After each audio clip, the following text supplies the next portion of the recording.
Hello and welcome. Today we're going to talk about inward training. The grace of God is offered. It is a gift, but we don't have to take it. We don't have to accept it. In fact, we can ignore it. We can act like it's not even there. We can affirm there is a gift, vocalize how we are thankful for it, and then behave like it doesn't exist. Then we might even become confused about it. Galatians 2:21. I do not set aside the grace of God. For if righteousness comes through the law, then Christ died in vain. We can set our minds and hearts upon grace and righteousness. We can choose to make this a priority, or even the priority. We can each day adhere more to its teachings. We can practice it. We can be trained by it. We can grow in it. Titus 2:11 and 12.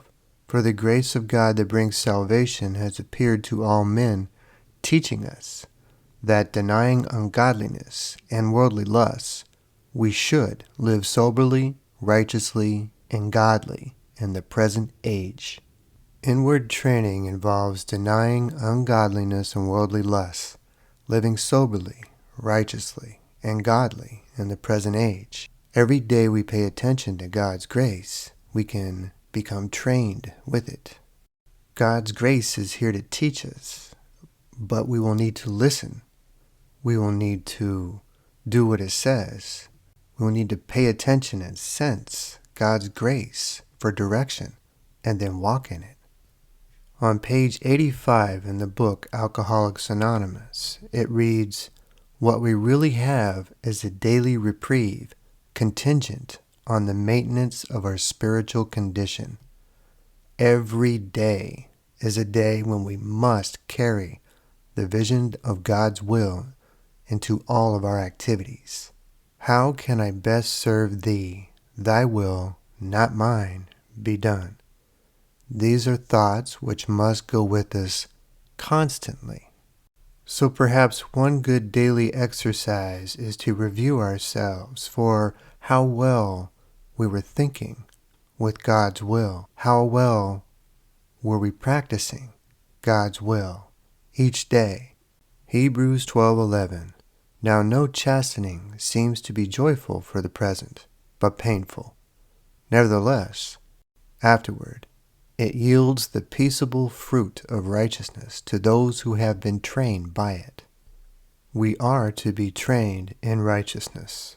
Matthew 5:20. For I say to you that unless your righteousness exceeds the righteousness of the scribes and Pharisees, you will by no means enter the kingdom of heaven. And how can we be trained? Deuteronomy 6:6-9. And these words which I command you today shall be in your heart. You shall teach them diligently to your children, and shall talk of them when you sit in your house, when you walk by the way, when you lie down, and when you rise up.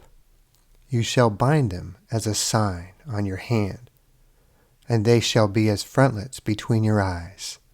You shall write them on the doorposts of your house and on your gates. And the message here is that we're to think about God, talk about God, whoever we're with, wherever we're at, whatever we're doing. God will be our priority. We can grow in our inward connectivity with God's righteousness. We can pray each day for guidance to do God's will. If we worship God, we will seek to do God's will. We can set aside our ungodly training, habits, and interests, even if just a little at a time. We will need a practice of self-examination to honestly see what godly good we are growing. If we find ourselves lacking, we can reset and rededicate ourselves to God's path and walk in it. The gift is here. Let's accept it and use it. If you found this helpful or inspiring, please like and share. Thank you. God bless.